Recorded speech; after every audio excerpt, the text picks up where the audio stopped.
அனைவருக்கும் வணக்கம். Good evening everyone.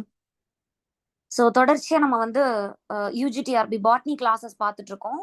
So நம்ம அகாடமியில் ப்ரொஃபசர்ஸ் அகாடமியில் இப்போ யூஜிடிஆர்பி 26க்கான அட்மிஷன்ஸ் வந்து இப்போ ஓப்பன் ஆயிருக்கு. பாட்னியில் மட்டும் இல்லாமல் chemistry, English, history, geography, maths, physics, Tamil, zoology மாதிரி நிறைய கோர்சஸ்க்கு வந்து கிளாஸஸ் வந்து நம்ம ப்ரொவைட் பண்ணிட்டு இருக்கோம். So if you want check out please contact us below இந்த கிவன் நம்பர்.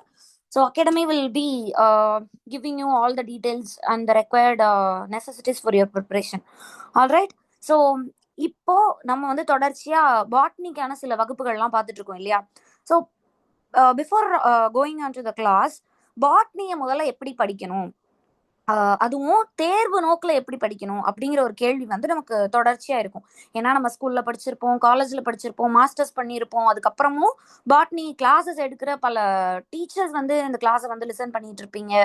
ஸோ எல்லாருக்குமே வந்து பாட்னியோட ஒரு ஒரு தொடர்பு வந்து தொடர்ச்சியா இருந்துகிட்டே தான் இருக்கும். ஆனா அது தேர்வு நோக்குல அதை நம்ம வந்து ஒரு எக்ஸாம் பாயிண்ட் ஆஃப் வியூல நமக்கு ஒரு ஈல்டு கிடைக்கணும் அப்படிங்கிற பெர்ஸ்பெக்டிவ்ல எப்படி படிக்கணும், எந்தெந்த யூனிட்ஸ்க்கு எப்படிப்பட்ட இம்பார்ட்டன்ஸ் கொடுக்கணும் அப்படிங்கிறது எல்லாமே வந்து நமக்கு ஒரு கன்வென்ஷனல் ஸ்டடிங் மெத்தட்லயோ இல்ல கன்வென்ஷனல் லேர்னிங் ஸ்ட்ராட்டஜிக்கலாவோ நமக்கு தெரியாது. அப்போ அதுக்கு நமக்கு ஒரு நல்ல கைடு, ஒரு நல்ல மென்டார்ஷிப் நமக்கு தேவைப்படும் இல்லையா? So academy will be always there to give you the needed things regarding your preparation. So யூஸ்வலா நீங்க ஃபர்ஸ்ட் பண்ண வேண்டிய விஷயம் என்ன அப்படின்னா, you have to get well versed with your syllabus.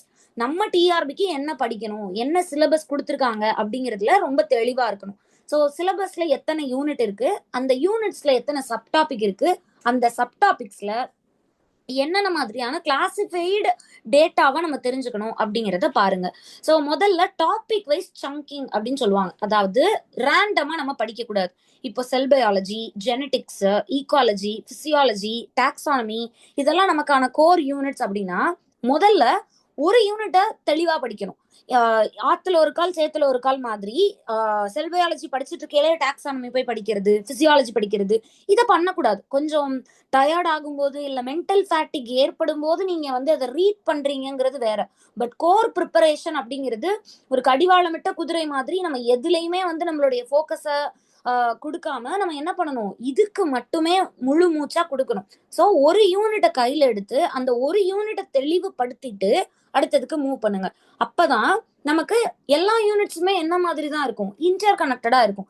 பிசியாலஜில படிக்கிறது நமக்கு செல் பயாலஜில தெரிய வரும், செல் பயாலஜில இருக்கிற கான்செப்ட்ஸை நம்ம டாக்ஸானமில படிச்சு புரிஞ்சுக்கணும் இல்லையா? ஸோ இது வந்து நமக்கு அந்த கான்செப்சுவல் பிளாக்கிங்கை நம்ம பிரெயினுக்கு ஏற்படுத்தி தரும். அதே மாதிரி திரும்ப திரும்ப திரும்ப ரீரீடு பண்றதை விட ஆக்டிவ் ரீகாலிங் மெத்தடை நீங்க ஃபாலோ பண்ணணும். ஃபர்ஸ்ட் வந்து ஒரு டாபிக்கை படிச்சுட்டோம் அப்படின்னா நோட்ஸை க்ளோஸ் பண்ணிட்டு நம்ம என்னெல்லாம் நம்ம பிரெயின்ல ஞாபகம் இருக்குங்கிறத எழுதி பழகுங்க. ஸோ பாசிவா ஒரே பேஜை ரீட் பண்ணிக்கிட்டே இருக்கிறத விட இது ஒரு ஆக்டிவ் வே ஆஃப் லிசனிங்க்கு, ஆக்டிவ் வே ஆஃப் லேர்னிங்க்கு நமக்கு ஹெல்ப் பண்ணும். ஸோ ஒரு 10 நிமிஷம் நம்ம ரிகரஸா படிச்சிருக்கோம் அப்படின்னால் கூட நம்ம ஒரு நாள் மொத்தமும் எடுத்த நோட்ஸை அந்த 10 நிமிஷத்துல நம்மளால ரீகால் பண்ணி பார்க்க முடியுதா அப்படிங்கிறது ரொம்ப அவசியம். ஸோ அந்த 10 நிமிஷத்தை விட்டுட்டு நீங்க 1 மணி நேரம் திருப்பி திருப்பி திருப்பி அந்த நோட்டையே பாக்குறதுனால நமக்கு பலன் ஏற்படாது. அதே மாதிரி ப்ரீவியஸ் இயர் கொஸ்டின்ஸ், ஸோ கண்டிப்பா என்ன பண்ணணும் அப்படின்னா பாஸ்ட் இயர் கொஸ்டின்ஸ் எல்லாமே 14, 17, 19 அப்படின்ட்டு இதுக்கு முன்னாடி நடந்திருக்கக்கூடிய தேர்வுகளுடைய கேள்வித்தாள்களை திரும்பி திரும்பி திரும்பி ஆன்சர் பண்ணி பார்க்கணும். அட்லீஸ்ட் ஒரு நாளைக்கு ஒரு 20 கொஸ்டினாவது பண்ணி பாருங்க. ஸோ உங்களுக்கு என்ன கிடைக்கும் அப்படின்னா ஒரு ரிப்பீட்டட் பேட்டர்ன் தெரிய வரும். ஸோ பிளான்ட் பிசியாலஜில எப்படி கேள்வி வருது, டாக்ஸானமில எப்படி கேள்வி வருது, ஜெனட்டிக்ஸ் எப்படி இருக்கு, இதெல்லாம் உங்களுக்கு புரியும். ஸோ ஃப்ரீக்வெண்டா எப்படி டாபிக்ஸை ப்ரையாரிட்டைஸ் பண்றாங்கன்றத புரிஞ்சுக்கிட்டோம்னா அந்த பல்ஸுக்கு ஏற்ற மாதிரி நம்ம படிக்க ஆரம்பிப்போம். ஸோ அடுத்த ஒரு முக்கியமான பாயிண்ட் என்னன்னா, பாட்னி அப்படிங்கிறது என்னது, ஒரு விஷுவல் சப்ஜெக்ட். இப்ப செல் ஸ்ட்ரக்சரு, இப்ப லைஃப் சைக்கிள்ஸு, அனாட்டமியோட கிராஸ் செக்ஷன்ஸு, கிரெப்ஸ் சைக்கிள் இதெல்லாம் என்ன பண்ண முடியாதுன்னா நம்ம ஜஸ்ட் லைக் தட் அப்படியே மெமரைஸ் பண்ணிட்டு வாயில அப்படியே சொல்லிட்டு போக முடியாது. நமக்கு அந்த டயக்ராமை வரைஞ்சு பார்க்கணும். ஸோ அந்த ஹேண்ட் டிராயிங் வந்து ஒரு பிரிண்டட் வெர்ஷனை விட நமக்கு ஒரு ஒரு நல்ல ஒரு ஈல்டு வந்து கொடுக்கும். ஸோ இதை வந்து நீங்க ஒரு ஹேபிட்டா வளர்த்துக்கோங்க. அடுத்தது ஸ்பேஸ்டு ரெப்பிட்டேஷன்ன்ற ஒரு மெத்தட் இருக்கு. இப்போ ஒரு டாபிக் படிக்கிறீங்கன்னா அதை ஃபர்ஸ்ட் டே படிச்சுட்டு திரும்ப ஒரு 3 நாளுக்கு அப்புறம் படிங்க, திரும்ப ஒரு 5 நாளைக்கு அப்புறம் திருப்பி பாருங்க. இப்படி ஒரு ஸ்கெடியூல்ல நீங்க அதை பண்ணும்போது அது மறக்கிறது அந்த ஒரு கட்டத்துல இருந்து நம்ம வெளியே வர முடியும். நிறைய பேர் என்ன ஒரு கம்ப்ளைண்ட் சொல்லுவோம், இந்த மாதிரி வந்து நான் படிச்சுட்டே இருக்கேன் ஆனா எனக்கு மறந்துருது அப்படின்னு சொல்லுவோம் இல்லையா. சோ மறக்கிறதுன்றது ரொம்ப இயல்பான மனிதர்களுக்கே ஆன உரித்தான ஒரு குணம். அப்ப மறக்காம இருக்கிறதுக்கு என்ன பண்ணணுங்கிற டெக்னிக்குக்கும் நம்ம கிட்ட பதில் இருக்கு. சோ ஒரு சின்ன ஒரு நோட் புக் எடுத்துட்டு அதுல டேட் போட்டு வச்சுட்டு இன்னைக்கு இதை நான் படிக்கணும், இன்னைக்கு இதை நான் முடிச்சிருக்கேன் அப்படிங்கிறத மார்க் பண்ணிக்கிட்டே வாங்க. ஸோ இதுக்கு எந்த விதமான நிறைய பேர் ஆப் எல்லாம் யூஸ் பண்ணுவோம், நிறைய அப்ளிகேஷன்ஸ் எல்லாம் யூஸ் பண்ணுவோம். நீங்க அதெல்லாம் பண்ணணும்னு if you are okay with that அதையும் ஃபாலோ பண்ணுங்க. இல்ல அப்படின்னா ஒரு சின்ன நோட்டை எடுத்து நீங்க அதுல கூட ஃபாலோ பண்ணிட்டே வரலாம். ஸோ எதெல்லாம் நீங்க ரீவிசிட் பண்ணணும், ஸ்கெடியூல்ல ஸ்டிக் ஆன் பண்ணி இருக்கீங்களா அப்படிங்கிறதெல்லாம் உங்களுக்கு தெரியும். ஆல்ரைட். ஸோ இந்த மாதிரி நிறைய டிப்ஸ் அண்ட் டெக்னிக்ஸ் எல்லாம் வந்து நம்ம படிக்கும்போது மட்டும்தான், தெரிஞ்சுக்கும் போது மட்டும்தான், வெறுமனே படிக்கிறதையும் கடந்து நமக்கு என்னென்ன விஷயங்கள் தேவைப்படுது, தேர்வு நோக்குல நமக்கு என்னென்ன விஷயங்கள் தேவைப்படுது அப்படிங்கிறது தெரிய வரும். ஆல்ரைட், இன்னைக்கு கிளாஸ்க்குள்ள போலாம். ஸோ நேத்து வந்து நம்ம பயோட்டிக் அண்ட் ஏபயோட்டிக் இன்ட்ராக்ஷன்ஸ் எல்லாம் பார்த்துருந்தோம். ஸோ இப்போ நம்ம என்ன பார்க்க போறோம்னா, இந்த பயோட்டிக் இன்ட்ராக்ஷன்ஸ்குள்ள, அதாவது உயிருள்ள இந்த உலகத்துல இருக்கக்கூடிய ஒவ்வொரு உயிரினங்களுக்கும் தாவரத்துக்குமான உரையாடல் எப்படி இருக்கு, போத் ஏபயோட்டிக் அண்ட் பயோட்டிக் ஃபேக்டர்ஸ்க்கான ரிலேஷன்ஷிப்ஸ் எப்படி இருக்கு, இன்ட்ராக்ஷன் எப்படி இருக்கு அப்படிங்கிறத தான் நம்ம வந்து பார்த்துட்டு இருக்கோம். ஸோ அதுதான் பிளான்ட் அனிமல் இன்ட்ராக்ஷன் எல்லாம் நிறைய படிப்போம் இல்லையா. ஸோ அந்த அடிப்படையில ஒரு உரையாடலுடைய ஒரு அடுத்த பரிணாமம் தான் இந்த காம்படிஷன். இப்போ நம்ம ஃபேமிலி எடுத்துக்கலாம், இல்ல ஃப்ரெண்ட்ஸ் எடுத்துக்கலாம், இல்ல யாருன்னே தெரியாதவங்களை கூட எடுத்துக்கலாம். நம்ம பேசுவோம், நமக்கும் அவங்களுக்குமான உரையாடல் பேசுறதா மட்டும்தான் இருக்குமான்னு கேட்டா கிடையாது. பேசுவோம், சண்டை போட்டுப்போம், சந்தோஷமா இருப்போம், சிரிப்போம், அன்பை பகிர்ந்துப்போம் இல்லையா. ஸோ இதுல ஒண்ணுதான் வந்து இந்த காம்படிஷனுங்கிறது. இது நமக்கு மட்டும் கிடையாது, எல்லா உயிரினங்களுக்குமே வந்து ஒரு பொதுவான கூறு தான். அப்போ நம்ம எப்படி சக மனிதர்களோட உரையாடுறோமோ அந்த மாதிரி இந்த பூமியில இருக்கக்கூடிய உயிரினங்கள் ஒன்னோட ஒண்ணு உரையாடுது. அதுல ஒரு வகையா காம்படிஷனை நம்ம வகைப்படுத்துறோம். சோ அதுல 3 டைப்ஸ் இருக்கு: intra specific competition, inter specific competition and competitive mechanisms அப்படின்னு இதுல சில டைப்ஸ் இருக்கு. இப்போ காம்படிஷன் நம்ம எடுத்துக்கிட்டோம்னா இது என்னன்னா, 1, 2 இல்ல 2ற்கும் மேற்பட்ட உயிரினங்களுக்கு இடையே நடக்கக்கூடிய ஒரு உரையாடல். ஸோ ஒன்னு சேம் ஸ்பீஷஸ்குள்ள இருக்கலாம், இல்ல டிஃபரெண்ட் ஸ்பீஷஸ்குள்ள இருக்கலாம். ஸோ இது வந்து ஒரு லிமிட்டெட் ரிசோர்ஸ்க்காக அங்க ஒரு சண்டை நடக்கும். இப்போ நம்ம வந்து நம்ம சிப்ளிங்ஸ் எல்லாம் இருப்பாங்க, சின்ன வயசுல என்ன பண்ணுவோம், ஒரே ஒரு சாக்லேட் தான் இருக்குன்னா அடிச்சுப்போம் இல்லையா. அந்த மாதிரி தான் ரிசோர்ஸ் லிமிட்டடா இருக்கும்போது அங்க என்ன மாதிரியான எதிர்வினை ஏற்படுது அப்படிங்கிறது தான் இந்த காம்படிஷன். ஃபார் எக்ஸாம்பிள், இப்ப லைட்டோ, வாட்டரோ, நியூட்ரியன்ஸோ, இல்ல ஸ்பேஸோ ஏதோ ஒண்ணு அங்க வந்து குறைபாடா இல்ல தட்டுப்பாடா இருக்கும்போது உயிரினங்களுக்கு இடையே நடக்கக்கூடிய அந்த ஒரு உரையாடல் தான் காம்படிஷன். அதுல நம்ம 3 வகையா அதை பிரிச்சிருக்கோம். சரிங்களா. சோ 2 காம்படிட்டர்ஸ்க்குமே அங்க ஒரு பிளஸ் ஆர் மைனஸ் ஈக்குவேஷன் நடந்துகிட்டே இருக்கும். ஸோ மைனஸ் மைனஸ் இன்ட்ராக்ஷன் சொல்லுவோம். அது என்னன்னா, 2 ஆர்கானிசமுமே நெகட்டிவா அஃபெக்ட் ஆனா அது மைனஸ் மைனஸ். பிளஸ் மைனஸ்னா என்னன்னா, ஒன்னு பாசிட்டிவா அதுக்கு ஒரு காரணம் ஏற்பட்டு இன்னொன்னு நெகட்டிவான ஒரு எதிர்வினை கிடைச்சிச்சுன்னா அதை positive minus, plus minus reaction சொல்லுவோம். ஸோ ஒரு கம்யூனிட்டியை எப்படி ஷேப் பண்ணுது அப்படிங்கிறதுல ஸ்ட்ரக்சரலாவும் சரி, எவல்யூஷன் பேசிஸ்லயும் சரி, ஒரு கம்யூனிட்டி எப்படி உருவகைக்கப்படுது, எப்படி வடிவமைக்கப்படுதுங்கிறதுக்கு காம்படிஷன் ஒரு மேஜர் ரோல் பிளே பண்ணுது.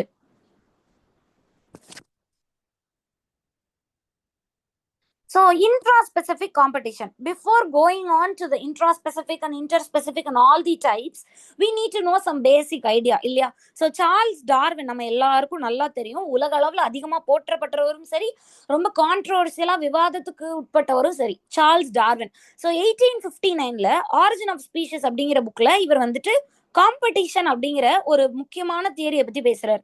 என்ன சொல்றாருன்னா, நேச்சுரல் செலக்ஷன் நடக்கிறதுக்கு ஒரு பிரைமரி மெக்கானிசம் என்னன்னா அது வந்து காம்படிஷன் தான் அப்படின்னு சொல்றாரு. ஸோ அதுக்கப்புறம் ஜிஎஃப் காஸ்ன்னு ஒருத்தர் வராரு 1934ல. இவர் காம்படிட்டிவ் எக்ஸ்க்ளூஷன் பிரின்சிபல்னு ஒன்று கொண்டு வரார். இவர் நிறைய எக்ஸ்பெரிமெண்ட்ஸ் எல்லாம் அண்டர்கோ பண்ணி பண்றாரு. இந்த மாதிரி அதுக்கப்புறம் நிறைய சயின்டிஸ்ட் இருப்பாங்க, ஹார்டன், மெக்கார்த்தர் அண்ட் வில்சன். இவங்கெல்லாம் வந்து 1960கள்ல இருந்து 82 வரைக்கும் அடுத்தடுத்து வருவாங்க. ஸோ இந்த அடிப்படையில இவங்க எல்லாரும் ஃபார்முலேட் பண்ண தியரிஸ்ல நம்ம காம்படிஷனை பத்தி பார்க்க போறோம். இன்ட்ரா ஸ்பெசிபிக் காம்படிஷன்னா என்னன்னா, ஒரே ஸ்பீஷஸ்ல சேம் அப்படிங்கிறது தான் இன்ட்ரா ஸ்பெசிபிக் உடைய keyword. So same species same ரிசோர்சஸ்க்காக அடிச்சுக்கிற சண்டை தான் இன்ட்ரா ஸ்பெசிபிக். இப்போ ஒரு ஃபேமிலியில இருக்க 2 சிப்ளிங்ஸ், ஒரு அக்காவோ தங்கச்சியோ இல்ல ஒரு அண்ணனோ தம்பியோ இல்ல அண்ணனோ தங்கச்சியோ, ஒரே ரிசோர்ஸ் தான் அவங்களுக்கு இருக்கும், ஒரே ஸ்பீஷஸ் தான் அவங்களுக்கு, ஒரே ரிசோர்ஸ், அவங்களுக்கு பிடிச்ச ஏதோ ஒரு ஐட்டம், ஒரு சாக்லேட்டோ இல்ல ஏதோ ஒரு ஸ்நாக்ஸோ, அதுக்காக அவங்க சண்டை போட்டுக்கிறாங்க. அதுதான் இன்ட்ரா ஸ்பெசிபிக். ஸோ இது வந்து இன்டர் ஸ்பெசிபிக்கை விட ரொம்ப ஜென்ரலி மோர் இன்டென்சிவா இருக்கும், ரொம்ப அதிகமாக இன்டென்சிவாகவும் இருக்கும். ஏன் அப்படின்னா members of the same species இல்லையா, ஸோ அவங்களுக்கு ஒரே மாதிரியான தேவை இருக்கும்ல. இப்போ நம்மள மாதிரி தான் நம்ம கூட பிறந்தவங்க இருப்பாங்க, அதே மாதிரி தான் இந்த இன்ட்ரா ஸ்பெசிபிக் காம்படிஷன்லையுமே. ஸோ இதுதான் வந்து நேச்சுரல் செலக்ஷன் ஒரு பாப்புலேஷனுக்குள்ள நடக்கிறதுக்கான ஒரு டிரைவிங் ஃபோர்ஸா இருக்கு. ஓகேங்களா? ஸோ ஓவர் கிரவுடட் சீட்லிங்ஸ்லாம் என்ன ஆகும், அதுல வீக்கர் ஒன்ஸ் வந்து செத்து போயிடும். ஸோ அதுல நீ பொழைக்கணுமா இல்ல நான் பொழைக்கணுமா அப்படிங்கிற அந்த சண்டை தான் இந்த காம்படிஷனுங்கிறது.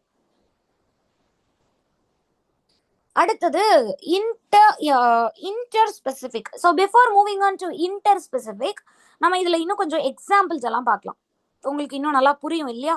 ஸோ இப்போ இன்ட்ரா ஸ்பெசிபிக் எடுத்துக்கிட்டோம்னா நம்ம என்ன சொன்னோம், கீ ஃபீச்சர்ஸ் என்னது, சேம் ஸ்பீஷஸா இருக்கும், ஐடென்டிக்கல் கேரக்டரிஸ்டிக்ஸ் இருக்கும் அப்படின்ட்டு. ஸோ மேக்ஸிமம் ரிசோர்ஸ் வந்து அங்கே ஓவர்லாப் ஆகுறது தான் பெரிய சிக்கல். இதுல செல்ஃப் தின்னிங் ரூல் அப்படின்ட்டு ஒரு ரூல் இருக்கு. இது என்னன்னா, பிளான்டோடைய டென்சிட்டி இன்க்ரீஸ் ஆக வீக்கர் இண்டிவிஜுவல்ஸ் செத்து போயிடும். -3/2 பவர் லா அப்படிங்கிறது தான் இந்த செல்ஃப் தின்னிங் ரூல். சரிங்களா? அடுத்தது டென்சிட்டி அண்ட் டிபெண்டன்ட் ரெகுலேஷன் ஒன்று இருக்கு. இது என்னன்னா, பாப்புலேஷனுடைய சைஸ் செல்ஃப் ரெகுலேட் ஆகும். எப்படி? இந்த இன்ட்ரா ஸ்பெசிபிக் காம்படிஷன் மூலியமா. ஸோ இதுக்கு சில எக்ஸாம்பிள்ஸ் பார்த்தோம்னா, டீக் தெரியும் இல்லையா, தேக்கு மரம். ஸோ இந்த டீக் பிளான்டேஷன் டெக்டோனியா கிராண்டிஸ்ல இருக்கக்கூடிய சீட்ஸ் வந்து ரொம்ப டென்ஸ்லி வந்து ஜெர்மினேட் ஆகும். அதுல டாலா இருக்கக்கூடிய சீட்லிங்ஸ் வந்துட்டு ஷார்ட்டர் ஒன்ஸ்க்கு நிழல் கொடுக்கும். அந்த ஷார்ட்டர் ஒன்ஸ் என்ன ஆகும் அப்படின்னா, இந்த செல்ஃப் தின்னிங் அப்படின்ற ஒரு தியரி சொன்னேன் இல்லையா மேம், அதன் அடிப்படையில செத்து போயிடும். ஸோ ஃபாரஸ்டர்ஸ் வந்து தின் பிளான்டேஷன்ஸ் வந்து நம்ம பிளான்ட் பண்றதுக்கு ஊக்குவிக்கிறதுக்கு இதுதான் ஒரு காரணம். அதே மாதிரி இப்ப வீட்டு ஃபீல்டெல்லாம் எடுத்துக்கிட்டோம் அப்படின்னா, கோதுமை பயிரிடக்கூடிய இடங்கள் எல்லாம் எடுத்துக்கிட்டோம்னா, ஒரு சேம் வெரைட்டியில இருக்கக்கூடிய கிராப் பிளான்ஸ் வந்து ஒரே சாயில் நியூட்ரியன்ஸ்க்காக சண்டை போட்டுக்கும். ஸோ அந்த டென்ஸா இருக்கக்கூடிய இண்டிவிஜுவல்ஸ், அந்த டென்ஸா நம்ம வந்து நிறைய விதை தூரும் இல்லையா, அந்த விதை எல்லாம் டென்சிட்டியா நல்ல பயங்கர யூனோ நெருக்கமா அதை நம்ம தூவி வச்சுட்டோம் அப்படின்னா, இண்டிவிஜுவல்ஸ்ல வந்துட்டு கிரெயினோடைய வெயிட் வந்து ரெடியூஸ் ஆயிடும். ஸோ பேனியன் ட்ரீலாம் எடுத்துக்கிட்டோம்னா, ஒரே சேம் ட்ரீல பார்த்தீங்கன்னா நிறைய ஏரியல் ரூட்ஸ் இருக்கும் இல்லையா, அப்போ அது எல்லாமே கீழே வந்து மண்ணில இருந்து விதை ஒரு செடியா மாறுறதுக்கு சண்டை போட்டுக்கும். ஸோ ஸ்பேஸுக்காக, சாயில் ஸ்பேஸ்க்காக சண்டை போடும். ஸோ இதெல்லாம் தான் வந்து it is about intra specific competition. அடுத்து என்ன பார்க்க போறோம் அப்படின்னா, inter specific competition. So 2 different ஸ்பீஷஸ்க்குள்ள இருக்கிற இண்டிவிஜுவல்ஸ்க்கு ஏற்படக்கூடிய சண்டை. இப்ப நம்மளும் நம்ம கசின் பிள்ளைங்களுக்கும் ஒரு சண்டை வருது, இல்ல நமக்கும் நம்ம ஃப்ரெண்ட்ஸுக்கும் சண்டை வருதுன்னா, அதுதான் inter specific competition. So ecological நிஷேஸ்க்காக ஓவர்லாப்பிங் நடக்கிறது, ஈக்கோலாஜிக்கல் தேவைகளுக்காக ஒரு ஓவர்லாப்பிங் நடக்கிறது. ஸோ இது ஈதர் காம்படிட்டிவ் எக்ஸ்க்ளூஷனுக்கு வழிவகுத்துரும். காம்படிட்டிவ் எக்ஸ்க்ளூஷன்னா என்ன, ஒரு ஸ்பீஷஸ் இன்னொரு ஸ்பீஷஸை எலிமினேட் பண்ணி போயிட்டு வா. இப்போ ஒரு ஒரு இசை நிகழ்ச்சிலாம் நடக்குதுன்னா, ஒரு ரியாலிட்டி ஷோஸ்லாம் நடக்குதுன்னா, ஒருத்தவங்க இன்னொருத்தவங்களோட நல்லா படம்னா என்ன பண்ணுவாங்க, இன்னொருத்தவங்களை எலிமினேட் பண்ணி அனுப்பிச்சிருவாங்க. அதே மாதிரி தான் இங்கேயும். அப்படி இல்லைன்னா கேரக்டர் டிஸ்பிளேஸ்மெண்ட்ன்ற ஒரு ஃபேக்டரும் நடக்க வாய்ப்பு இருக்கு. அது என்ன மேம் அப்படின்னா, ஸ்பீஷஸ் வந்து இருக்கிற ரிசோர்சஸ்க்கு ஏத்த மாதிரி இவால்வ் ஆயிரும். அதுதான் வந்து இந்த கேரக்டர் டிஸ்பிளேஸ்மெண்ட்னு சொல்றோம். ஓகேவா? இதுல வந்து காஸ் வந்து ஒரு பிரின்சிபல் ஒன்று சொல்லியிருப்பா. அப்படி 1934ல காம்படிட்டிவ் எக்ஸ்க்ளூஷன் பிரின்சிபல் ஒன்று சொல்றாரு. அது என்ன மேம்னு கேட்டீங்கன்னா, எந்த 2 ஸ்பீஷஸும் ஒரே டைப் ஆஃப் ஈக்கோலாஜிக்கல் நிஷேவை ஆக்குபை பண்ணா, அது வந்துட்டு ஒரு சேம் ஹேபிட்டட்ல கோ எக்ஸிஸ்ட் ஆக முடியாது அப்படின்னு சொல்றாங்க. ஸோ ஒன்னு இன்னொன்னு விட அவுட் கம்பீட் பண்ணி இன்னொன்னு வெளியேற்றிரும். அதாவது ஒரே மாதிரி, சிம்பிளா சொல்றேன் கேளுங்க, ஒரே மாதிரியான தேவைகள் இருக்கக்கூடிய, ஒரே மாதிரியான சூழல்ல வளரக்கூடிய 2 டிஃபரெண்ட் ஸ்பீஷஸ் எப்பயும் ஒன்னா வளர முடியாது, ஒன்னு இன்னொன்னு வெளியேற்றிடும் அப்படின்னு சொல்றாரு. ஸோ இது வந்து பாராமிஷியம் ஆரலியா மாதிரியான ஸ்பீஷஸ் எல்லாம் வச்சு காஸ் வந்து டெமான்ஸ்ட்ரேட் பண்ணியிருப்பாப்ல.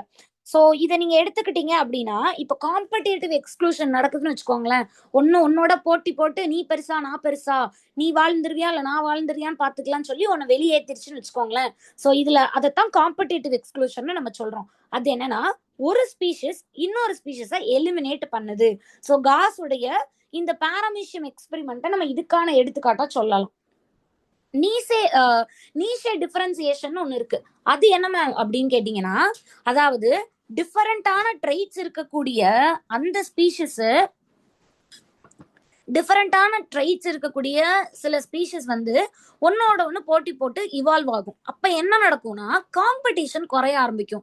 ஸோ டார்வின் வந்து சில இடங்கள்ல இந்த மாதிரி தான் வந்து பேசுவார். ஓகேவா? அடுத்தது கோ எக்ஸிஸ்டன்ஸ்னா என்ன?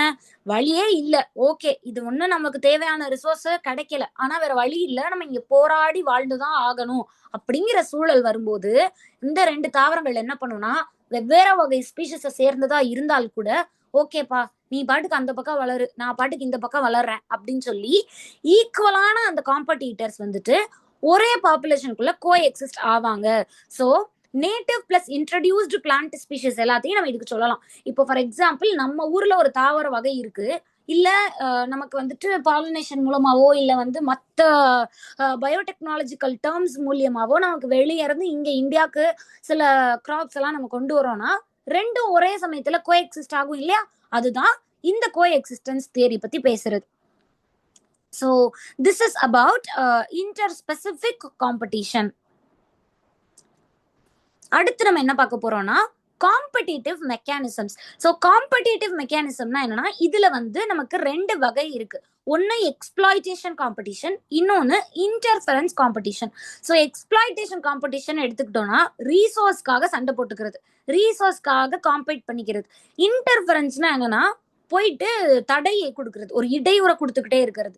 ஸோ எக்ஸ்பிளாய்டேஷன் காம்படிஷன் எடுத்துக்கிட்டோம்னா ரெண்டு ஸ்பீஷிஸ் வந்து ஒரே ரிசோர்ஸை எடுத்துக்கிறது. இப்ப ரெண்டு மான்குட்டி இருக்குன்னா ரெண்டும் போய் ஒரே குளத்துல நீர் எடுத்துக்கிறது. ஸோ இதுல ஒண்ணு வந்து ரொம்ப எஃபிஷியண்டா இருக்கும் இல்லையா? ஸோ இன்னொன்னுக்கு வந்து தேவையான தண்ணி கிடைக்க முடியாதபடி ஒரே மான் போய் நிறைய முடிஞ்ச அளவுக்கு தண்ணி எல்லாம் எடுத்துக்கிறது. ஸோ என்ன ஆகும் அப்படின்னா, எந்த டைரக்ட் இன்ட்ராக்ஷனும் நடக்காது, அங்க டிப்ளீஷன் மட்டும் நடந்துகிட்டே இருக்கும். ஃபார் எக்ஸாம்பிள், இப்ப ரெண்டு கிராஸ் ஸ்பீஷிஸ் வந்து சாயில் நைட்ரஜனை ஷேர் பண்ணிக்குதுன்னு வச்சுக்கோங்களேன். ஸோ ஒன்னு வந்து நிறைய நைட்ரஜன் எக்ஸ்ட்ராக்ட் பண்ணிருச்சு லோவர் கான்சென்ட்ரேஷன்ல கூட அப்படின்னா, அப்ப அந்த ஸ்பீஷிஸ் தான் வின் பண்ணும். இதுதான் எக்ஸ்பிளாய்டேஷன் காம்படிஷன். அதை சுரண்டுறது, இன்னொரு உயிரினத்தை சுரண்டி இது வந்து வளர்றது தான் எக்ஸ்பிளாய்டேஷன் காம்படிஷன் சொல்றோம். ஸோ அடுத்தது இன்டர்ஃபரன்ஸ் காம்படிஷன். இது என்னன்னா, ஒரு நெகட்டிவ் கைண்ட் ஆஃப் இன்ட்ராக்ஷனை இந்த காம்படிட்டர்ஸ்குள்ள கொடுக்கறது.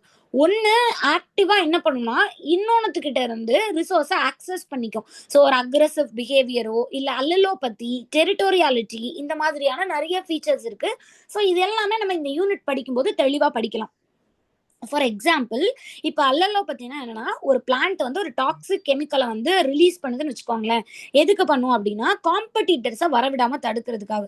ஸோ அது வந்து என்னன்னா, இப்ப நாடுகளுக்கும் இப்ப நம்ம பார்த்துட்டு இருக்கோம், உலக நாடுகளுக்கு இடையேயான இந்த போட்டி, அணு ஆயுத போட்டி எல்லாத்தையும் நம்ம பார்த்துட்டு இருக்கோம். அப்போ அவங்களுக்குன்ட்டு ஒரு மிலிட்ரி இருக்கிற மாதிரி தான் இந்த பிளான்ட்டுக்குன்னு ஒரு கெமிக்கல் வார்ஃபேர், ஒரு கெமிக்கல் மிலிட்ரி இருக்கு. அதுதான் அலலோபதின்னு சொல்றாங்க. ஸோ அனிமல்ஸ் வந்து என்ன பண்ணுன்னா, பேசிக்கா தன்னுடைய டெரிட்டரிக்குள்ள இன்னொரு அனிமலை வரவிடாது இல்லையா? இப்போ ரோட்ல நிறைய டாக்ஸ் எல்லாம் பார்த்தோம்னா ஒவ்வொரு ஸ்ட்ரீட்டுக்கும் ஒவ்வொரு வெரைட்டி ஆஃப் டாக்ஸ் இருப்பாங்க. பக்கத்து தெரு டாக் இங்க வந்துட்டா பெரிய சண்டை நடக்கும். அதுதான் இந்த டெரிட்டோரியாலிட்டி அப்படின்னு சொல்றோம். சரிங்களா? So this is all about competitive mechanisms.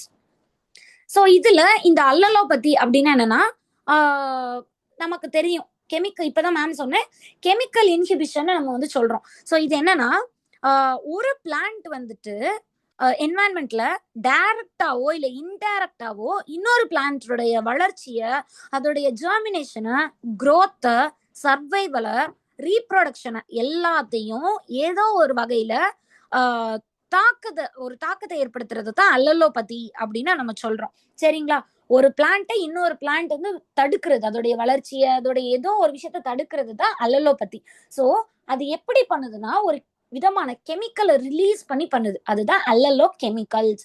So இப்போ வந்து நம்ம ஒரு ராணுவம் இருக்குன்னா, எதிரி நாட்டு ராணுவம் நம்ம நாட்டுக்குள்ள வரவிடாம தடுக்கிறதுக்கு நம்ம என்ன பண்ணுவோம்?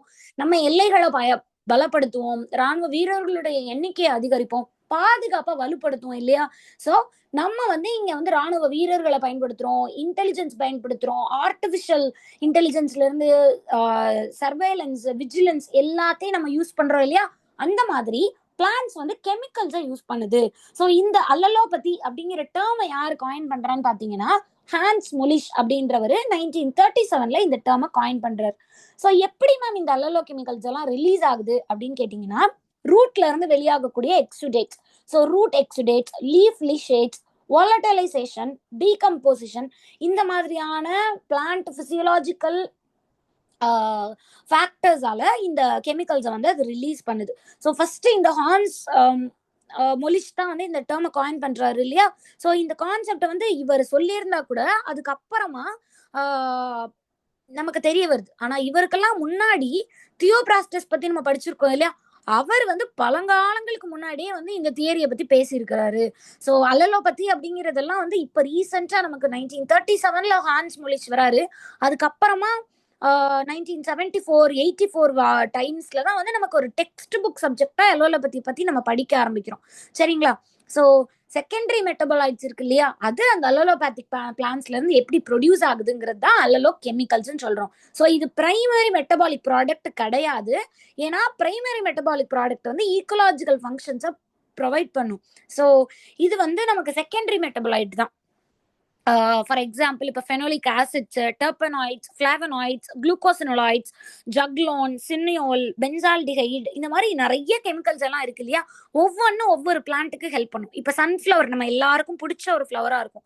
சன்ஃப்ளவர் எடுத்துக்கிட்டிங்கன்னா ஃபெனோலிக் ஆசிட்ஸ் வந்து அங்கே வந்து இருக்கும். ஸோ யூக்கலிப்டஸ் எடுத்துக்கிட்டிங்கன்னா சினியோல் அப்படிங்கிற கெமிக்கல் கிளாஸ் வந்து இருக்கும். ஸோ அது லீஃப்ல இருந்து ப்ரொடியூஸ் ஆகலாம், ரூட்ல இருந்து ப்ரொடியூஸ் ஆகலாம், இல்ல லீஃப்ல இருந்து சாயிலுக்கு போகலாம், இல்ல டீகே ஆகக்கூடிய பிளான்ட் மெட்டீரியல் கூட கெமிக்கலை ரிலீஸ் பண்ணலாம். ஸோ அந்த கெமிக்கல்ஸ் வந்து லீவ்ஸ்ல இருந்து கேஸா ரிலீஸ் ஆகுறது தான் வாலட்டைலைசேஷன் நம்ம சொல்றோம். ஸோ சால்வியா, யூக்கலிப்டஸ், அர்டமிஷியா இவங்க எல்லாருமே வந்து நம்ம வந்து கேஷியஸ் ஃபார்ம்ல ரிலீஸ் ஆகக்கூடியதுதான். அடுத்தது வந்து நீங்க டைரக்டா ரூட்ல இருந்து சாயிலுக்கு ரிலீஸ் ஆகுற கெமிக்கல்ஸ் எல்லாம் எது அப்படின்னு கேட்டீங்கன்னா, வால்நட்டோடைய ரூட்ஸ்ல இருந்து ஜக்லோன் அப்படிங்கிற ஒரு கெமிக்கல் வந்து ரிலீஸ் ஆகும். ஸோ இது என்னன்னு சொல்றோம்? ரூட் எக்ஸுடேஷன். ரூட் எக்ஸுடேஷன் நம்ம சொல்றோம். ஸோ சில நேரங்கள்ல லீஃப்ல இருக்கக்கூடிய கெமிக்கல்ஸை சாயில்ல மழை தண்ணி அடிச்சுட்டு போயிரும் இல்லையா?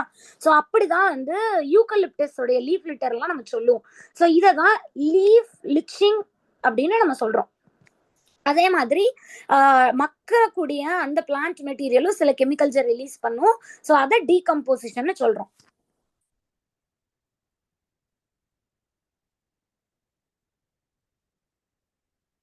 ஸோ இங்க பாருங்க, as you can see through the picture, இலைகள்ல இருந்து ஆவியாகக்கூடிய அந்த கெமிக்கலை தான் நம்ம வாலட்டைலைசேஷன் சொல்றோம். இதே அந்த இலையில இருந்து, அந்த இலை மரத்துல இருந்து உதிர்ந்துருச்சு, அது டீகம்போஸ் ஆகுதுன்னா அதை டீகம்போஷன் சொல்றோம். சில நேரங்கள்ல மழை தண்ணியில இருந்து அதை அப்படியே அடிச்சுட்டு போய் அந்த லீஃப்ல இருக்கக்கூடிய கெமிக்கல்ஸ் சாயில்ல போய் படிகிறத லீச்சிங்னு சொல்றோம். சில நேரங்கள்ல அந்த ரூட்ல இருந்து டைரக்டா மண்ணுக்கு அந்த கெமிக்கல்ஸ் பாஸ் ஆகும், அதை ரூட் எக்ஸுடேஷன் சொல்றோம். சரிங்களா? ஸோ இது பக்கத்துல இருக்கக்கூடிய இன்னொரு தாவரத்தை நெகட்டிவாவோ பாசிட்டிவாவோ அஃபெக்ட் பண்ணும். அதுதான் இந்த ஒட்டுமொத்த காம்படிஷனுங்கிற டைட்டிலுமே. புரியுதுங்களா? ஸோ ஒரு தாவரத்துல இந்த பல்வேறு வகைகள்ல இருந்து அந்த கெமிக்கல்ஸ் ரிலீஸ் ஆகுது, அதைத்தான் அல்லலோபதின்னு நம்ம சொல்றோம். ஸோ எக்ஸாம்பிள்ஸ் எல்லாம் பார்த்தீங்கன்னா இந்த பிளாக் வால்நட் இருக்கு இல்லையா? ஸோ இந்த ஜக்லோன் நிக்ரா அப்படிங்கிற ஒரு கெமிக்கலை வந்து இது ரிலீஸ் பண்ணும் ரூட்ல இருந்து. ஸோ இது என்னன்னா 15ல இருந்து 18 மீட்டர் தூரத்துல இருக்கக்கூடிய பிளான்ட்டை கூட இந்த கெமிக்கல் போய் அஃபெக்ட் பண்ணுன்னு சொல்றாங்க. ஸோ இப்போ டொமேட்டோஸ், ஆப்பிள்ஸ், ப்ளூபெரிஸ் இது எல்லாத்தையும் நீங்க போய் வால்நட்டுக்கு பக்கத்துல வச்சீங்கன்னா அதெல்லாம் வளராது, அது செத்து போயிடும். ஸோ ஈவன் ட்ரைடா டெட்டா இருக்கக்கூடிய வால்நட் உட்டு கூட அல்லலோபதிக்கா பல வருஷத்துக்கு நீடிக்கும்னு சொல்றாங்க. ஸோ அல்லலோபதினாலே கிளாசிக்கான ஒரு எக்ஸாம்பிள் என்னன்னா ஜக்லோன் ஃப்ரம் பிளாக் வால்நட் தான். அடுத்து வந்து சால்வியா லியூகோஃபைலான்னு ஒன்று இருக்கு. இது என்னன்னா முல்லர் அப்படிங்கிற ஒரு சயின்டிஸ்ட் வந்து இதை பத்தி படிப்பாரு. ஸோ சால்வியா வந்து ஒரு வாலடைல் டெர்பினாய்டை ரிலீஸ் பண்ணுது. கேம்ஃபர் மாதிரி, சினியோல் மாதிரியான சில டெர்பினாய்ட்ஸை ரிலீஸ் பண்ணுது. அது பக்கத்துல இருக்கக்கூடிய அந்த கிராஸ் உடைய ஜெர்மினேஷனை இன்ஹிபிட் பண்ணுது அப்படின்னு இவர் கண்டுபிடிக்கிறார். அடுத்து வந்து இப்ப யூக்கலிப்டஸ் எல்லாம் எடுத்துக்கிட்டோம்னா இது ஒரு invasive kind of allelopath. So eucalyptus tree என்ன பண்ணும்னா சினியோல் இல்ல ஃபினாலிக் காம்பவுண்ட்ஸ் எல்லாம் லீஃப் லிட்டர் மூலியமா ரூட் எக்ஸுடேட்ஸ் மூலியமா ரிலீஸ் பண்ணிக்கிட்டே இருக்கும். ஸோ யூக்கலிப்டஸ் பக்கத்துல இருக்கக்கூடிய அந்த யூக்கலிப்டஸ் பிளான்டேஷன்ஸ் பக்கத்துல வேற ஏதாவது செடி வச்சோம்னா அங்க பெருசா அண்டர் கிரவுண்ட் growth நம்ம பார்க்க முடியாது. ஸோ இது இந்தியாவில் ரொம்ப ரெலவெண்ட். ஏன்னா யூக்கலிப்டஸ் நம்ம ரொம்ப அதிக அளவுல எண்ணிக்கையில வளர்த்துட்டு இருக்கோம். ஸோ இது வந்து நமக்கு பயோடைவர்சிட்டி வகையில பார்க்கும்போது நமக்கு அதை ரிடியூஸும் பண்ணுதுன்னு வச்சுக்கலாமே. ஸோ மற்ற இந்தியாவில் இருக்கக்கூடிய எக்ஸாம்பிள்ஸ்லாம் நீங்க பார்த்தீங்கன்னா லாண்டனா கேமரா, இது வந்து ஒரு இன்வேசிவ் வீடுன்னு சொல்றாங்க இல்லையா. ஸோ பல்வேறு தன்னார்வலர்கள் சுற்றுச்சூழல் ஆய்வாளர்கள் வந்து இதை களை எடுக்கணும், இது வந்து ரொம்ப சுற்றுச்சூழலுக்கு ஆபத்தானதா இருக்குன்னு சொல்லி நிறைய பிரச்சாரங்கள்லாம் முன்னெடுக்கிறாங்க. ஸோ இந்த லாண்டனா கேமரா வந்து சில வகையான டர்பைன்ஸை ரிலீஸ் பண்ணுது. ஸோ அது பக்கத்துல இருக்கக்கூடிய அண்டர் growth பயோடைவர்சிட்டி எல்லாத்துக்குமே தீங்கா விளைவிக்குது. அடுத்தது பார்த்தீனியம் ஹிஸ்டோஃப்ரோஸ் எல்லாம் எடுத்துக்கிட்டோம்னா அல்லலோபதிக்காவும் இருக்கும், அதே சமயம் மனிதர்களுக்கு டாக்ஸிக்காவும் இது இருக்கு. அதே மாதிரி பக்கத்துல இருக்கக்கூடிய கிராப்ஸ் வந்து ஜெர்மினேட் ஆகுறதையும் இது தடுக்குது. ஸோ இந்தியாவில் ஒரு முக்கியமான அக்ரிகல்ச்சரல் பெஸ்டா நம்ம வந்து பார்த்தீனியம் வந்து நம்ம சொல்றோம். ஸோ இதெல்லாம் தான் வந்து கிளாசிக்கான சில எக்ஸாம்பிள்ஸ். ஸோ சார்கம் சால்வியா நம்ம சொன்னோம் இல்லையா, இந்த டர்பின் வாலடைல் டர்பின்ஸ் வந்து பக்கத்துல இருக்க பிளான்ஸ் எல்லாம் வந்து துன்புறுத்துதுன்னு சொல்லிட்டு. ஸோ அதெல்லாம் தான். அடுத்து பாசிட்டிவ் அல்லலோபதி அப்படின்னு ஒண்ணு இருக்கு. இது என்னன்னு சொல்லுவோம்னா ஸ்டிமுலேட்டரி அப்படின்னு சொல்லுவோம். ஸோ இந்த அல்லலோபதி வந்து ஒரு இன்ஹிபிட்டரியா பக்கத்துல இருக்கக்கூடிய பிளான்ஸுக்கு தாவரங்களுக்கு தடைய ஒரு இடையூற விளைவிக்கக்கூடியதா இருந்தால் கூட சில அல்லலோ கெமிக்கல்ஸ் என்ன பண்ணும்னா ஸ்பெசிபிக் பிளான்ஸோடைய growth ஸ்டிமுலேட் பண்ணும். இதத்தான் பாசிட்டிவ் அல்லலோபதி ஆர் அல்லலோபதிக் ஸ்டிமுலேஷன் நம்ம சொல்றோம். ஸோ இப்போ இந்த குளோவருடைய ரூட் எல்லாம் இருக்குல்ல, அது வந்து என்ன பண்ணும் அப்படின்னு பாத்தீங்கன்னா நமக்கு வந்துட்டு ரூட் எக்ஸுடேட்ஸை வந்து ஸ்டிமுலேட் பண்ணும். ஸோ அது வந்து ரைசோபியம் ஆக்டிவிட்டியை பக்கத்துல இருக்கக்கூடிய லெக்யூம்ஸ்ல ஸ்டிமுலேட் பண்றதுக்கு வாய்ப்புகள் இருக்கு. ஸோ இந்த மாதிரி நிறைய பாசிட்டிவ் அல்லலோபதி எல்லாம் கூட நம்ம வந்து பார்க்க முடியும். ஸோ அல்லலோபதியோடைய அப்ளிகேஷன்ஸ் எல்லாம் என்ன நம்ம தெரிஞ்சுக்கணும் இல்லையா. ஸோ நேச்சுரலான வீடை கண்ட்ரோல் பண்ணும். இப்போ அல்லலோபதி கிராப்ஸ் சார்கம் சன்ஃப்ளவர் எல்லாம் எடுத்துக்கிட்டோம்னா இது காமனாவே நேச்சுரலாவே வீடை சப்ரஸ் பண்ணிடும். ஸோ ஹெர்பிசைடோட யூஸை நம்ம ரெடியூஸ் பண்ண முடியும். அதே மாதிரி கிராப் ப்ரீடிங் எடுத்துக்கிட்டிங்கன்னா வீட் வெரைட்டிஸ் இதெல்லாமே வந்து வீடை வந்து சப்ரஸ் பண்ணும். அக்ரோ ஃபாரஸ்ட்ரி இப்போ ட்ரீக்கும் கிராப்புக்குமான அந்த ரிலேஷன்ஷிப் எப்படி இருக்கு, அல்லலோபதிக்கல் ரியாக்ஷன்ஸ் எப்படி இருக்குங்கிறத புரிஞ்சுக்கிறது மூலியமா நம்ம அந்த இடத்த வந்து இன்னும் பெட்டரா என்னெல்லாம் பண்ணலாங்கிறத நம்ம புரிஞ்சுக்க முடியும். ஸோ ஈகோசிஸ்டம் மேனேஜ்மெண்ட்டுக்கும் இது நமக்கு ரொம்ப ஹெல்ப்ஃபுல்லா இருக்கு. So this is all about allelopathy. இப்போ நம்ம வந்து இதுல இருந்து நிறைய விஷயம் கத்துக்க முடியும் இல்லையா. நம்மளுடைய என்வாயன்மெண்ட்டை நம்ம கண்ட்ரோல் பண்றது மூலமா நம்ம ஒரு விஷயத்த சாதிக்க முடியும்ன்ற பாசிட்டிவ் அல்லலோபதியை நீங்க எக்ஸாம்பிளா எடுத்துக்கோங்க. நம்ம கிட்ட இருக்கக்கூடிய ஓன் டிஸ்ட்ராக்ஷன்ஸ் இதெல்லாம் நம்ம இன்ஹிபிட் பண்ணும்போது நம்மளுடைய growth வந்து மேம்படும். ஸோ அதை வந்து நம்ம கத்துக்கணும். இந்த என்ன படிச்சாலும் அதுல இருந்து 10 விஷயங்கள் கத்துக்கணும் இல்லையா. So this is one thing that we can learn from the plants. So இந்த அல்லலோபதியில நம்ம என்னென்ன டிப்ஸ் எல்லாம் நமக்கு தேவை, இது எப்படி மேம் படிக்கலாம், இது எப்படி வந்து இந்த யூனிட்டை பார்க்கணும், இந்த சப் டாபிக்கை பார்க்கணும் அப்படின்னு கேட்டிங்கன்னா முதல்ல டேர்ம்ஸை யார் யாருக்கு சொன்னாங்கன்னு ஞாபகம் வச்சுக்கோங்க. அல்லலோபதி அப்படிங்கிற டேர்மை ஹான்ஸ் மொலிஷ் 1937 கொண்டு வராரு. ஸோ இது டைரக்டான கேள்வியா கேட்கறதுக்கு வாய்ப்புகள் இருக்கு. அதுக்கு முன்னாடியே வந்து தியோஃப்ராஸ்டஸ் வந்து இந்த அல்லலோபதி அண்ட் இட்ஸ் எஃபெக்ட்ஸ் பத்தி எல்லாம் பேசியிருக்கிறார். ஸோ அதே மாதிரி ஜக்லோன் அண்ட் பிளாக் வால்நட் வந்து ஒரு கிளாசிக்கான எக்ஸாம்பிள். சால்வியா லியூக்கோஃபைலா வந்து ஒரு வாலடைல் டெர்பினை ரிலீஸ் பண்றதுக்கான எக்ஸாம்பிள். இதை ஞாபகம் வச்சுக்கோங்க. அடுத்த ஒரு முக்கியமான ஃபேக்டர் வந்து அல்லலோ கெமிக்கல்ஸ் வந்து ஒரு செகண்டரி மெட்டபோலைட்னு ஞாபகம் வச்சுக்கோங்க. எக்ஸாம்ல வந்து அது பிரைமரி மெட்டபோலைட்னு கொடுத்துருவாங்க. கெமிக்கல்ஸை ரிலீஸ் பண்ணும், அதனால பக்கத்துல இருக்க பிளான்ஸை இன்ஹிபிட் பண்ணலாம் கொடுத்துருவாங்க. நம்ம என்ன பண்ணுவோம், அந்த டெஃபனிஷனை மட்டும் ஞாபகம் வச்சுக்கிட்டு அது பிரைமரியா செகண்டரியான்னு பார்க்காம தப்பா போட்டுருவோம். But it is secondary metabolite. இந்த மாதிரியான டேட்டாவில் நம்ம தப்பே பண்ணக்கூடாது. அது எப்படி பண்ணாம இருப்போம், படிச்சா மட்டும்தான் பண்ணாம இருப்போம். ஸோ நேச்சுரலான ஒரு வீடு கண்ட்ரோலரா இந்த அல்லலோபதி செயல்படுது. பாசிட்டிவ் அல்லலோபதினு ஒன்று எக்ஸிஸ்ட் ஆகுது. இதெல்லாம் ஞாபகம் வச்சுக்கோங்க. ஸோ என்னென்ன மெக்கானிசம்ஸ் எல்லாம் இதுல எம்ப்ளாய் ஆகுது அப்படின்னு பாத்தீங்கன்னா வாலடைலைசேஷன், ரூட் எக்ஸுடேஷன், லீச்சிங், டீகம்போசிஷன். ஸோ இந்த 4 பத்தியும் படிச்சுக்கோங்க. ஸோ இதுதான் வந்து அல்லலோபதிக்கு நம்ம தெரிஞ்சு வச்சுக்க வேண்டிய மிக முக்கியமான விஷயங்கள். அதே மாதிரி நம்ம வந்து காம்படிஷன் பார்த்தோம் இல்லையா? காம்படிஷனுக்கு என்னெல்லாம் முக்கியம் அப்படின்னா, முதல்ல காம்படிட்டிவ் எக்ஸ்க்ளூஷன் பிரின்சிபல் யாரு கொண்டு வந்தா, மற்ற பிரின்சிபல்ஸ் எல்லாம் யார் யார் பாஸ்டுலேட் பண்ணாங்க அப்படிங்கிற சயின்டிஸ்டோடைய நேம் அண்ட் இயர், அவங்க என்ன தியரியை சொல்றாங்கன்றத ஒரு ஒன் லைன்ல ஞாபகம் வச்சுக்கோங்க. ஃபார் எக்ஸாம்பிள், இப்ப காம்படிட்டிவ் எக்ஸ்க்ளூஷன் பிரின்சிபல் எடுத்துக்கிறோம்னா, காஸ் வந்து 1934 எடுத்துக்கோங்க. ஸோ எந்த 2 ஸ்பீஷிஸும் ஒரே நிஷையில இருக்காது அப்படிங்கறது ஞாபகம் வச்சுக்கோங்க. அடுத்து இன்ட்ரா ஸ்பெசிபிக் வந்து இன்டர் ஸ்பெசிபிக்கை விட ரொம்ப இன்டென்சிஃபைடா இருக்கும். ஸோ சேம் ஸ்பீஷிஸ்க்கு சேம் நீட்ஸ் இருக்கும். அப்ப என்ன அதிகமா இருக்கும்? காம்படிஷன் அதிகமா இருக்கும். அதனால இன்ட்ரா ஸ்பெசிபிக் தான் இங்க ரொம்ப முக்கியமானதா இருக்கு அப்படின்னு ஞாபகம் வச்சுக்கோங்க. அடுத்து செல்ஃப் தின்னிங் ரூல் என்னன்னு பாத்துக்கோங்க. ஸோ டென்ஸ் பிளான்ட் பாப்புலேஷன் வந்து என்ன பண்ணும்? செல்ஃப் ரெகுலேட் பண்ணும்.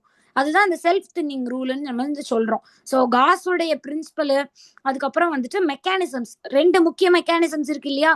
Exploitation and interference. எக்ஸ்பிளாய்டேஷன் என்னது? வளங்களை சுரண்டுதல். ஸோ வளங்களை சுரண்டுதல் வந்துட்டு நமக்கு எக்ஸ்பிளாய்டேஷன். இன்டர்ஃபரன்ஸை எடுத்துக்கிட்டோம்னா டிரெக்ட் இன்ட்ராக்ஷன் டுவர்ட்ஸ் கெமிக்கல்னு ஞாபகம் வச்சுக்கோங்க. ஸோ இது என்ன பண்ணும் அப்படின்னா, டைரக்டா போயிட்டு இன்ட்ராக்ட் பண்ணுது இந்த மாதிரி வளங்கள் எல்லாம் சுரண்டாமல். ஸோ இந்த 2த்தையும் ஞாபகம் வச்சுக்கோங்க, எக்ஸ்பிளாய்டேஷன் அண்ட் இன்டர்ஃபரன்ஸ். ஸோ இதுதான் வந்து ரொம்ப முக்கியமா நம்ம தெரிஞ்சுக்க வேண்டிய விஷயங்கள். இந்த கிளாஸ்ல நம்ம என்னெல்லாம் படிச்சிருக்கோம்? காம்படிஷன் அண்ட் அல்லலோபத்தின்னு 2 சப் டாபிக்ஸ் வந்து நம்ம படிச்சிருக்கோம். ஸோ காம்படிஷன்ல 3 வகை பார்த்துருக்கோம், அல்லலோபத்தில 2 வகை வந்து நம்ம பார்த்துருக்கோம். ஸோ இப்போ படிச்சிருக்கோம். படிச்சதை நெமானிக்ஸ் வச்சு படிச்சு பாருங்க. இப்போ நேம்ஸ் எல்லாம் இருக்கு அப்படின்னா ஈஸியா உங்களுக்கு என்னெல்லாம் ஞாபகம் இருக்குமோ அந்த மாதிரி ஒரு கீவேர்டு மாதிரி வச்சு படிக்கிறது, கிளாசிஃபை பண்ணி படிக்கிறது. ஸோ ஃப்ளோரல் ஃபார்முலா காமனாவே பாட்னி படிக்கும்போது ஃப்ளோரல் ஃபார்முலாஸை முதல்ல திரும்ப திரும்ப திரும்ப படிச்சுட்டே இருங்க. ஸோ இதெல்லாம் பண்ணும்போது நமக்கு என்ன ஆகும் அப்படின்னா, ரொம்ப நல்லா ஒரு ரிவிஷன் ஸ்ட்ராட்டஜி படிக்கும் போதே நமக்கு கிடைக்க ஆரம்பிக்கும். சரிங்களா? அடுத்தது திரும்ப திரும்ப திரும்ப மார்க் டெஸ்ட் அட்டன் பண்ணி பாருங்க. ஸோ சாட்டர்டேவோ சண்டேவோ ஒரு ஃபுல் லென்த் மார்க் டெஸ்ட் எடுங்க. 3 ஹவர்ஸ்க்கு ஒரு 100, 150, 200 கொஸ்டின்ஸ் எடுத்துட்டு ஸ்கோர் பாக்குறதுக்காக மட்டும் இல்லாம தப்பான ஆன்சர் எங்க தப்பா போறதுன்றத அனலைஸ் பண்ணி பாருங்க. ஸோ இந்த அனலைசேஷன் தான் அடுத்த நாள் நம்ம தொடர்ச்சியா அந்த எப்படி படிக்க போறோம் அப்படிங்கிறதுக்கான ஒரு உத்வேகத்தை கொடுக்கும், அமையும். ஸோ அதே மாதிரி டாபிக்ஸை யூனிட்ஸ்குள்ள கம்பைன் பண்ணி படிங்க. ஃபார் எக்ஸாம்பிள், நைட்ரஜன் சைக்கிள் வந்து இப்போ மைக்ரோபயாலஜியோட கனெக்டட் இல்லையா? ரைசோபியம், நைட்ரோசோமானஸ் இதெல்லாம் கனெக்டட். அதே மாதிரி பயோகெமிஸ்ட்ரிலையும் அது கனெக்டட். அதே மாதிரி ஈகாலஜிலையும் கனெக்டட். ஸோ ஒரு யூனிட் படிக்கும் போதே where does this concept is getting connected அப்படின்னு ஒரு கொஸ்டின் ஏற்படுத்திக்கோங்க. இந்த யூனிட்ல இதை படிக்கிறோம், இது வேற எங்கெல்லாம் இருக்கு, வேற எங்கெல்லாம் நம்ம இதை படிக்க முடியும்ன்றத பாத்துக்கோங்க. ஸோ அந்த லிங்கை நோட் பண்ணி வச்சுக்கோங்க.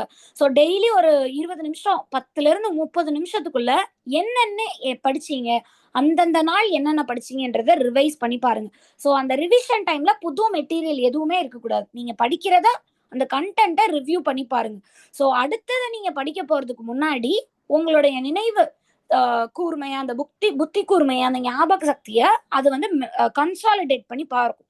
ஸோ ஈவினிங்கோ இல்லை நைட்டோ ஒரு 10 மினிட்ஸ் ஸ்கேன் பண்ணி பாருங்க, அந்த நாள் நீங்க என்னென்ன டாபிக்ஸ் படிச்சீங்க அப்படின்ட்டு. ஸோ அடுத்தது வந்து முக்கியமான ஒரு கான்செப்ட் என்னன்னா, எது எது இருக்கோ அது எல்லாத்தையும் கிளாசிஃபை பண்ணி படிங்க. இப்போ நம்ம பாசிட்டிவ் அண்ட் நெகட்டிவ் அல்லல பத்தி பார்த்தோம். பாசிட்டிவ்னா என்னன்னு படிங்க, அதே மாதிரி ஆப்போசிட்ல நெகட்டிவ்னா என்னன்னு பாருங்க. இந்த மாதிரி நம்ம எப்பயுமே கம்பேர் பண்ணி டிஸ்டிங்விஷ் பண்ணி படிக்கும்போது நமக்கு ஈஸியா வந்து ஆப்ஷன்ஸை எலிமினேட் பண்றதுக்கான ஒரு ஸ்கில் வந்து டெவலப் ஆகும். அதே மாதிரி நம்ம வந்து எப்பயுமே எதெல்லாம் இருக்கு, ஆல்வேஸ் அண்ட் நெவர் ரூல்னு ஒன்று சொல்லுவோம் படிக்கும்போது. எதெல்லாம் ஒரு கான்செப்ட் படிக்கும்போது கண்டிப்பான்னு வருமோ, எதெல்லாம் இது இல்லவே இல்லைன்னு வருதோ அதெல்லாம் எடுத்து படிக்கிறது. ஃபார் எக்ஸாம்பிள், இப்போ நம்ம பார்த்தோம் அல்லலோபதி கெமிக்கல்ஸ் வந்து செகண்டரி மெட்டபாலாய்ட்ஸ் கிடையாது, செகண்டரி மெட்டபாலாய்ட்ஸ் தான், அவங்க பிரைமரி மெட்டபாலாய்ட்ஸ் கிடையாதுன்னு படிச்சோம் இல்லையா? அந்த மாதிரி விஷயங்களை தான் நம்ம என்ன பண்ணணும்னா திரும்ப திரும்ப திரும்ப ரிவைஸ் பண்ணி பார்க்கணும். ஸோ எதெல்லாம் கண்டிப்பா வரும், எதெல்லாம் வரவே வராது, ஆல்வேஸ் அண்ட் நெவர் ஃபேக்ட் அப்படிங்கிற அந்த கிரைட்டீரியாவை ஃபாலோ பண்ணி படிங்க. அதுக்கப்புறம் இப்ப ஈகாலஜி நம்ம படிச்சுட்டு இருக்கோம் அப்படின்னா 15 நிமிஷம் கண்டிப்பா கரண்ட் அஃபேர்ஸ் எடுத்துக்கோங்க. வேர்ல்டு சாயில் டே என்னைக்கு, புதுசா ஐயூசிஎன் என்னென்ன லிஸ்டிங்ஸ் கொண்டு வந்திருக்காங்க, கவர்மெண்ட் ஸ்கீம்ஸ் என்னென்ன இருக்கு இந்த நம்ம படிக்கிறதோட ரிலேட்டடா, இன்டர்நேஷனல் கன்வென்ஷன்ஸ் அண்ட் ட்ரீட்டிஸ் எப்படி இருக்கு அப்படிங்கறதெல்லாம் படிச்சீங்கன்னா கண்டிப்பா 1ல இருந்து ஒரு 3 கேள்வி வந்து நம்ம இந்த ஏரியால இருந்து எக்ஸ்பெக்ட் பண்ண முடியும். சோ அதை நிறைய ஸ்டூடெண்ட்ஸ் ஸ்கிப் பண்ணுவாங்க இல்லையா? நம்ம அந்த தப்பை பண்ணக்கூடாது. மொத்தமா வந்து கன்சிஸ்டன்சி தான் அவசியம்.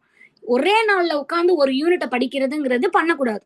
ஒவ்வொரு நாளும் 2 மணி நேரம், ஒரு நாள் படிக்கவே முடியலனாலும் 10 நிமிஷம் படிக்கிறது, இந்த மாதிரி தொடர்ச்சியா நம்ம பண்ணும்போது வெயிட்டேஜ் எங்கே குடிக்கணும், எதை வந்து இன்னும் தெளிவா படிக்கணுங்கிற ஒரு நாலேஜ் நமக்கு கிடைக்கும். ஸோ ஒரு மொமெண்டம் நமக்கு பில்ட் ஆகும், படிப்போட ஒரு மொமெண்டம் நமக்கு பில்ட் ஆகும்.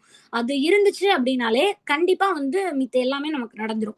So for that aspect academy is there to guide you. நம்ம அகாடமில வந்து daily will be having the regular classes as well as நமக்கு டெஸ்ட் ஸ்கெடியூல்ஸ் இருக்கும், டெஸ்ட் ரிவிஷன் இருக்கும், அனாலிசிஸ் செஷன்ஸ் இருக்கும். இதெல்லாம் இருக்கும்போது நீங்க வந்து தொடர்ச்சியா உங்களுக்கு வந்து ஒரு கண்காணிப்புல இருப்பீங்க. லைவ் கிளாஸஸ், ரெக்கார்டு கிளாஸஸ் இருக்கும்போது லைவ் கிளாஸஸ்ல உங்களுக்கு என்னென்ன சந்தேகங்கள் இருந்தாலும் அது அப்பப்பவே வந்து நம்ம கிளாரிஃபை பண்ணி ரெக்டிஃபை பண்ணிட்டு அந்த வீக் நம்ம எப்படி படிக்க போறோம், எந்த பாத்ல போறோங்கிற ஒரு டேட்டா நமக்கு கிடைச்சோம். ப்ரீவியஸ் இயர் கொஸ்டின்ஸ் ப்ரொவைட் பண்றதுல இருந்து டெஸ்ட் பேட்ச் திரும்ப திரும்ப திரும்ப கொடுக்கறதுல இருந்து எல்லாமே வந்து நமக்கு அடுத்தடுத்து ஒரு பிளாட்ஃபார்ம்ல அது நடக்கும்போது will be having the confidence. சரிங்களா? ஸோ ப்ரிப்பரேஷனை பொறுத்த வரைக்கும் இதுதான் ரொம்ப முக்கியம். நம்ம அகாடமில as I have noted before, admissions are going open. So if you want to join in Professors Academy, please do contact in the given number. All right. Thank you everyone. Happy studying and happy learning. Thank you.